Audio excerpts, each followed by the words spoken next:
Okay, so I'm 40. I've got three kids. Generally the next thing that comes out of the mouth. Um, Running background. So I was not a runner at school. I was the unsporty girl who didn't do sport. I came second last in the mile when I was about 14. Still very proud of that. I think my those brief shorts that they make you wear in PE were cutting in so badly. Oh my God, the chafing was awful. I was waddling. Um, so yeah, second last in art school, so not a runner. Decided I was not a runner. Really not a runner. So much not a runner that when I picked up rowing at university, I used to get up really early and walk to the boathouse because it was about a mile away, and I just didn't think I'd be able to run it. Um, so yeah, that wasn't a great start to running. And then I accidentally signed up for the Marathon des Sables when I was about 26. Because my friend had just done it and I'd sponsored him. And he said to me, I was in a bit of a lull with life and being made redundant. I didn't really know what to do. And he said I'd be really good at it. Um, because we'd done these things called Nijmegen marches when I trained as a pilot, when I was a navigator, when I was at university in the Air Force. And you march like a marathon or 25 miles a day for 4 days. And I'm really good at hiking. I grew up hiking the lakes with my family. So he said I'd be good. So I signed up and didn't know what it was, and then realized it's quite a long way. And it's been quite hot. And I quite like to get back each day a bit earlier. So the next day I went for a run. And that's why I started running.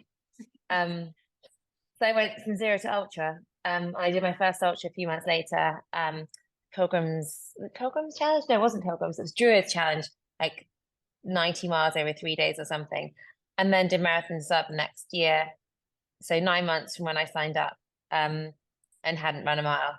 Then did quite well, and then realized that I really like ultra running as a way to see new countries and a way to get away from stressful work, and did lots of stage races all over the world, for fun. Some I dragged my husband along to. Then I accidentally got a Spartathlon place, Yeah. because I realized that I got the qualifier somehow in a 100 miler. And I didn't have a coach, didn't train, didn't know what I was doing. Um, Ran about 30 miles a week, probably. I had a really stressful job. I was CEO of a tech company then, had my first kid. Um, and then managed to get through Spartathlon. And that's 2016. Then had another kid. I tried to get into UTMB for years, and I lost my place when I had my first baby in 2014 because I was pregnant. And then it was where if you didn't get it for 2 years, then you could get an automatic place. So I tried the next year after that. I tried CCC, didn't get in. And I tried UTMB. And then so I realized kind of a year and 9 months before I had the place that I'd had the place because I hadn't got in that year. Knew I wanted to have another baby, thought I'd just get pregnant quickly and then have a year-old baby on the start line. Didn't work out that way. Had a 3-month-old baby on the start line and thought, well, they're not going to defer it, so I might as well run it. And then 6 weeks after I gave birth, called up a coach. You called up my old coach, my Spartathlon coach, Robbie Britton, who I asked to coach me. I said, can you get me to UTMB start line in 7 weeks or 8 weeks? And he said, no, I can't. You just had a baby. But gave me Eddie Sutton's number, Edwina Sutton's number, and called her up. And she said no. And then I asked her if she'd do it if she were me. And she said yes. So then she's been my coach ever since, and she's lovely. So ever since then, we've kind of taken it much more seriously. And certainly since I had my third, decided I wasn't going to have any more babies because I could actually run a bit more. And then yeah, now I run for Great Britain, which is quite crazy, seeing as I was second last in my school. So sixth form, we could do this thing called cross country. Yeah. Which meant you leave the gates of the school and you go for a run. That's what it's supposed to mean. Except for my friend lived opposite the school. So we used to run out together, go to her house, watch Neighbours, put some pizza on, and then try and look tired when we ran back in. And that was cross country.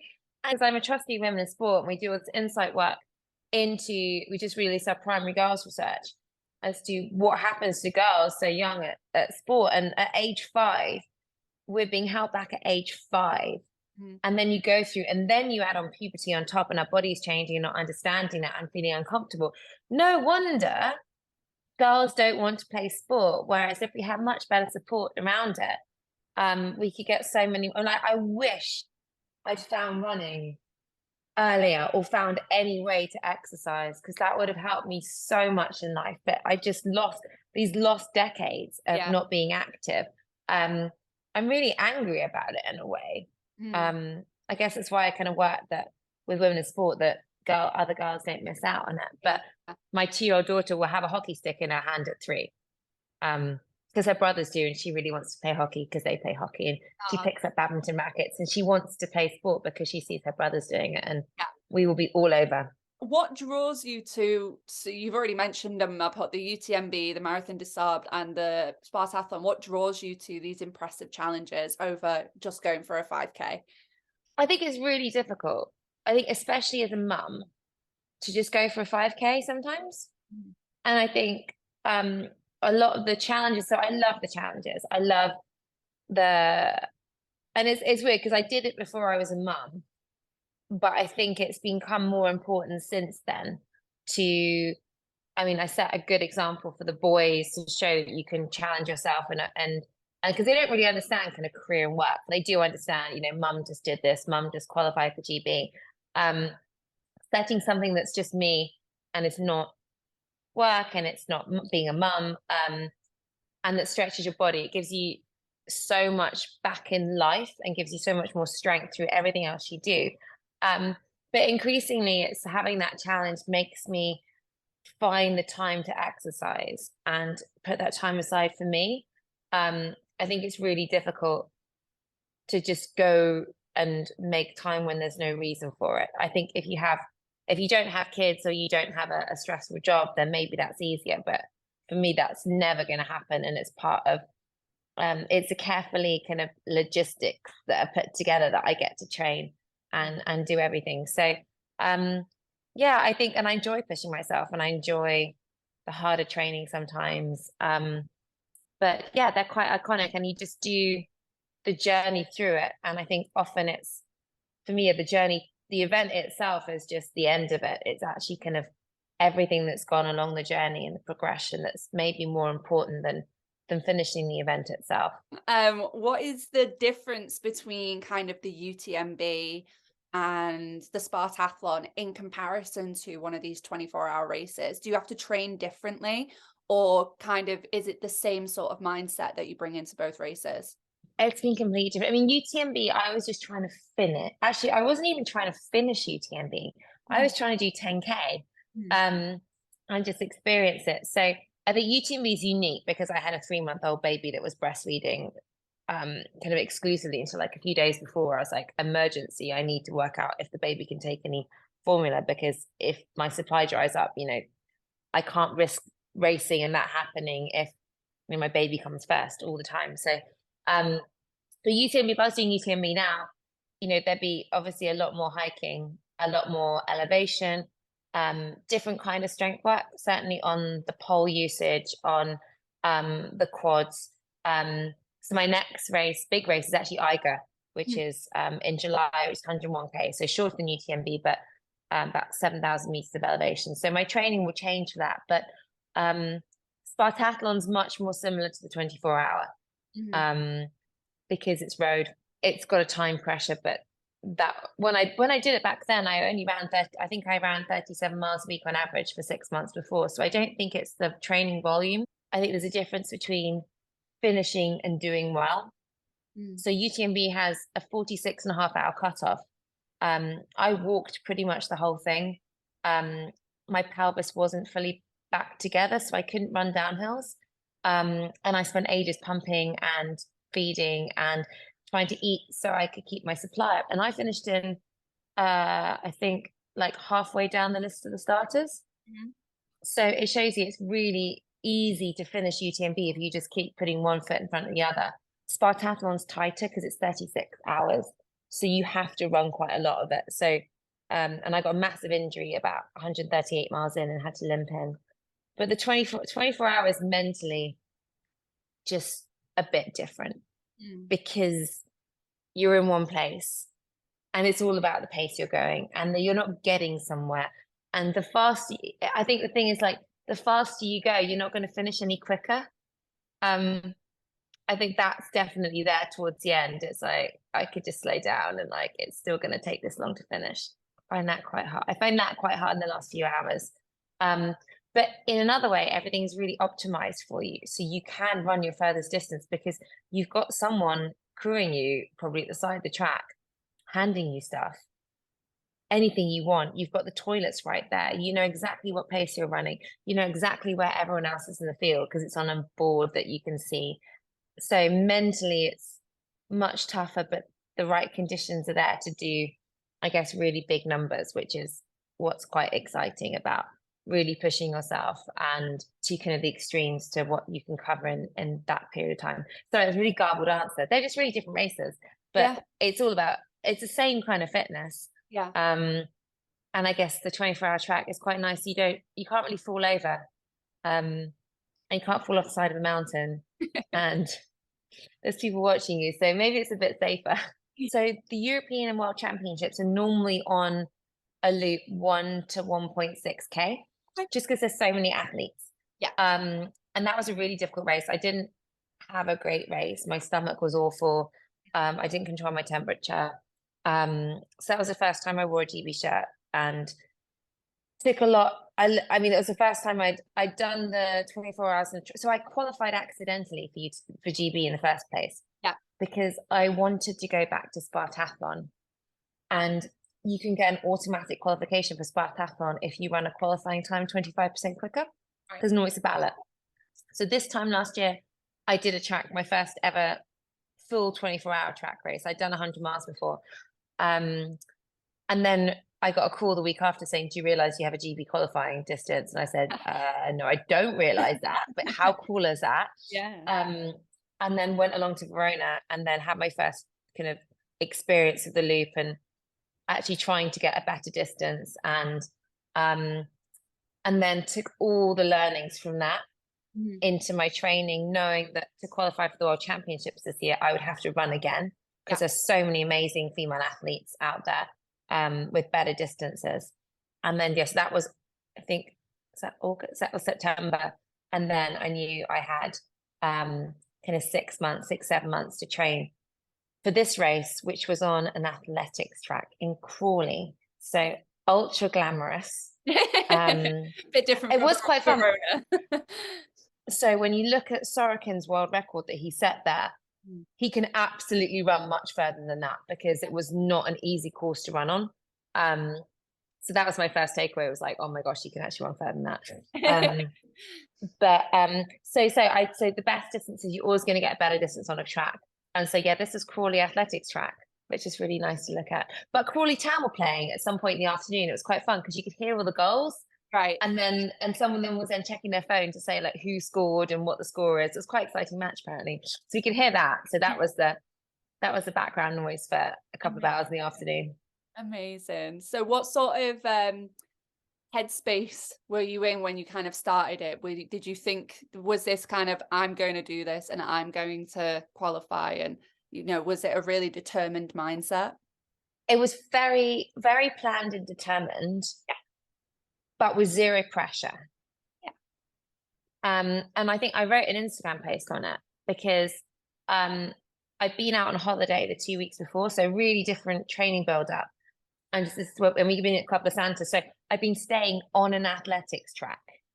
Like if you went out the door of our room, it was the athletics track, right? Which is really weird, but it was great for like the last minute tracks. I had a 4-hour track session. I was like, gonna walk out, kind of go around the track, and walk back in. Yeah. Need some water, kind of go to my room. It was brilliant. I love Club La Santa, but it was. I just had a very different mindset because I think I'm still my daughter's only kind of 2, not even 2.5. And the postpartum journey takes quite a lot of time. And I've been doing so well since then, and it's all been getting better, but I'm still postpartum. I mean, you're always postpartum, but I've got a prolapse. I've been really working on that. I've been working on so many different things. And since Verona, kind of identified lots of things that I could work on. And like my fueling and making sure my cycle's regular, because in Verona, I'd only just stopped breastfeeding. So I didn't have my cycle back properly and getting stronger, kind of fixing my hamstring, fixing all these 1%, or actually for me, probably more than 1%, And I read this lovely pre-copy of a book. So Teeny Muir and Zoe Rom are bringing out a book called The Sustainable Runner, and they kindly gave me a pre-read copy. And it's all about, why we run and kind of making your running work for you and what's it about. And it really, I don't know, reset my mind, and that it really is about the journey. And so on the start line, I really wanted a big distance. I kind of decided I deserved a big distance, but I knew I couldn't control the GB selection. Mm. And I knew that there were kind of supposed to be 5 other women running that had better distances than me in the PB. And I could see them run around the track, and I couldn't control what they did. So for me, it was like, well, what can I control? I can control what I do. And I'd set out a pacing plan for 230 kilometers. Mm-hmm. And my goal was just to try and stick to that pacing plan as long as I could. And then it actually started feeling easy. And then I ended up running past that. So I did 2:35.7. But that was it. It was I think it was a really good headspace. And whereas when I went to Verona, I didn't have a good headspace. I'd had a really busy life at home. I had loads of curveballs. I basically had a bit of a breakdown because I just had too much on my plate with kind of training. I think caring responsibilities were really high, and other things I was dealing with. And it wasn't, I think you have to go into a 24 in a really good headspace. And so Verona and Crawley were very, very different. And I guess that's one of the reasons why. So there was no pressure. So I was on the start line going, it really doesn't matter what I do. Like I could tumble over in the first lap or not get PB, and it really wouldn't matter because I'm really happy with where I am in my running, in the balance that I've managed to find with my family, in the progress I've made kind of strength wise since having my baby. So I think, yeah, there was no pressure, and that made it quite exciting. And then my husband put the pressure on, because I was like, well, 2:30 qualifies me. I was pretty sure I could get 2:30, and I did see some of the other women drop out that were trying to also qualify. So I was like, well, I'm ahead of those. I know I've got a place. And he's like, well, you're moving up the all-time list. So he was like calling out, going, if you keep doing this, you could get kind of, it was like 10th and then 9th and then 8th on the all-time list for GB. And I was like, I better keep running then. So I kept running. Amazing. So how did it feel? Because you did qualify for GB, and congratulations for that, because that is absolutely amazing. How did it feel when you knew that you were in? I don't really know, because I forgot about it. I generally was like, I don't think I identify as a good runner. I think I still identify a lot as that girl that came second last in the mile. And I think I still identify as the one who hiked her way around UTMB with a baby, and trying to do that. And I think the distance to elite seems so far because those women are different. And so once I qualified and I realized, I got a lot of messages in from a lot of really good runners going, that was actually quite good, Sophie. That started sinking in. Then I had dreams that it just didn't happen. And now I had a long chat with my coach about what the next few months look like and training. And I think now it's only just sinking in that, yeah, this is something that I actually did. And I think it's a lot of like runners. It takes so long for us to call ourselves a runner. We feel we have to be kind of super fast or super serious to call ourselves a runner. And really, we just have to, purposely put one foot in front of the other, maybe off the ground for some of it. I think I've still got to work on myself, like changing that perception. But it was amazing because I just cried in the last lap because I knew that my boys are going to get so excited. They're so proud. They're so pleased. They're 4 and 8, and like this is the biggest thing. I mean, they're half Irish and they definitely support Ireland at rugby, but it's and they're like, why can't you run for Ireland? I was like, because I'm actually English. But no, they're really excited. So I think it's still kind of sinking in, and I'm still recovering because it was only 10 days ago. But it's an absolute honor, and I think especially for me, I'm not really an individual athlete. I don't can't sprint finish. I think I've only ever done like one sprint finish, and that was when I was running for my club on cross country. Because it didn't matter for me. Yeah. And now it matters for the team. And we've only selected a team of 3 women. So there's 6 on the men's team and 3 in the women's, and the top 3 count.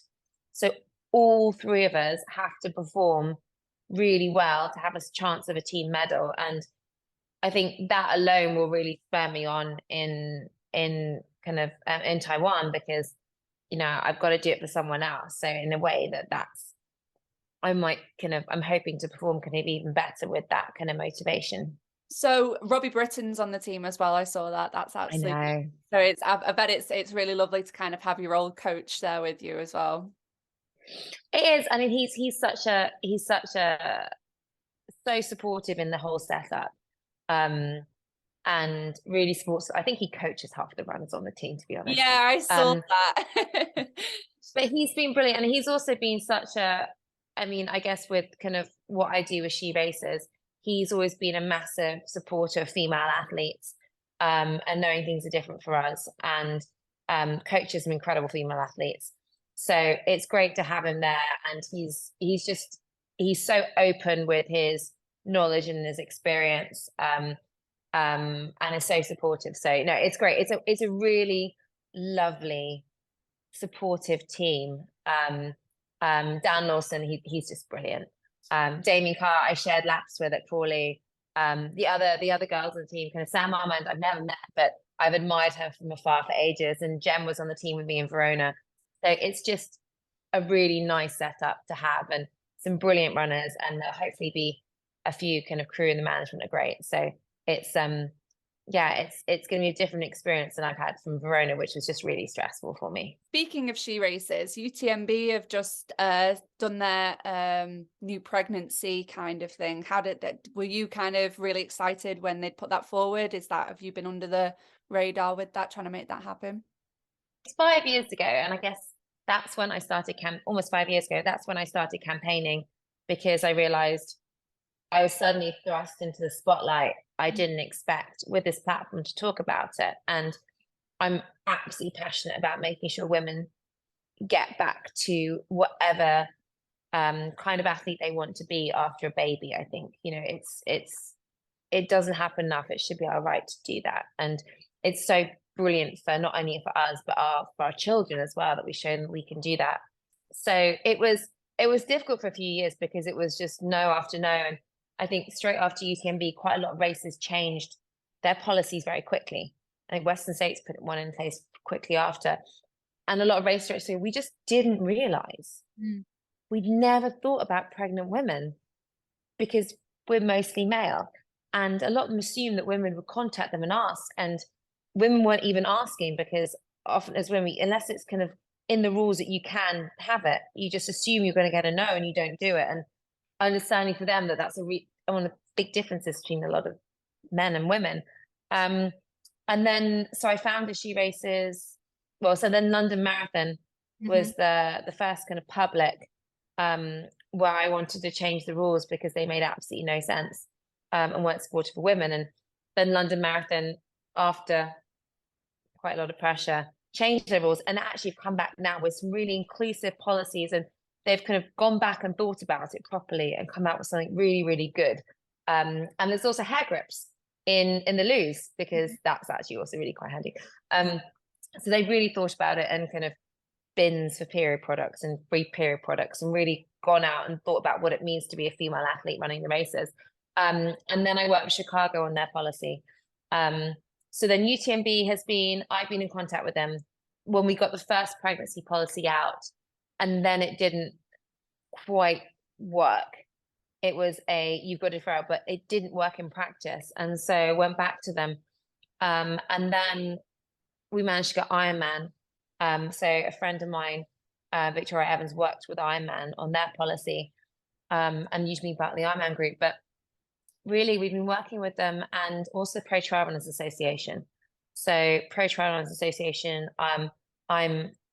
even though I'm not an elite athlete, they invited me onto the women's committee as an advisor.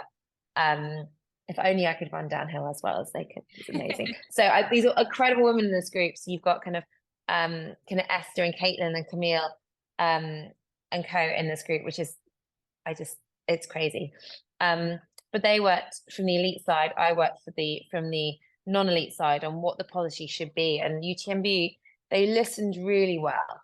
And when they came up with UTMB Cares, it was a commitment to go further for female athletes and think about, how they are as UTMB. And they are striving to be kind of eventually a leader in this and supporting all levels, because they need to get more women on the start line. If you're 20% women on your start lines and you aren't filling your start lines, the easiest place to go is women. We're more than 50% of runners. So why are we not getting to these events? And so it's fantastic to work with them, really exciting to get the policy out, to get something out that is meaningful, because it's 5 years to get back. And they're going to encourage women back to the start line. And, you have your refunds, you have your money back, and money when you're having a baby is often tight, and it's great to have the money back. But that open option, something to train for, and then be flexible what distance you do when you come back is just brilliant. And I think it will mean a lot of other sports a lot of other races start taking that into account. But also, for me, the pregnancy deferral, and people ask, why do you focus on pregnancy deferrals as your first kind of point in a race? And it's the most obvious way, and that women are different from men. And it's the most obvious way, and it's not kind of equitable for us to not be allowed back to the start line when we're having a baby. And a lot of people say, well, we have the same rules for men and women, there's no deferrals. And that doesn't lead to equality, because that means we have less opportunity because we have babies, and we need to have that back. So once race directors understand that, then the next step is, well, what other ways are we different? Because we're not the same as men. Yeah. And, when you put all your pictures out, your imagery is all of men, that makes us feel that we don't belong. And when you have the race results and it's just the open, that's not our race. You're putting our results in with the men's results. Like, our race is completely and utterly separate. It's 2 races, 1 start line. And so they start able to think about these things in like toilet needs and changing needs and period products, and maybe t-shirts that actually fit us. And so the pregnancy deferral often opens that conversation as to what more can we do to not only get more women on the start line, but also give us a fair experience through the race, and a great experience. So I'm really excited to work with UTMB going forward, and pro trail runners, and to see, what difference we can make those races, but also then other races, because UTMB kind of leads the way in a lot of trail races. So it's really, basically, that's a long way of saying, it's really, really exciting. There's a long way to go. There's a lot still to change, but I do feel like She Races isn't even a year old yet. And, I think in the last year, we've seen an awful lot of change. And I'm really excited for kind of what's to come, and really pleased for all the races that have signed up to commit to equality for women. Hope to get lots more races signed up as well, to kind of look at the guidelines and say, actually we do equally value women on our start line. But it's a good start in about 10 months. Well, I wish It's you all bonkers. the luck. You've got literally so many people behind you, and I wish you all the luck with the World Championships and all your other adventures for the next season. Thank you.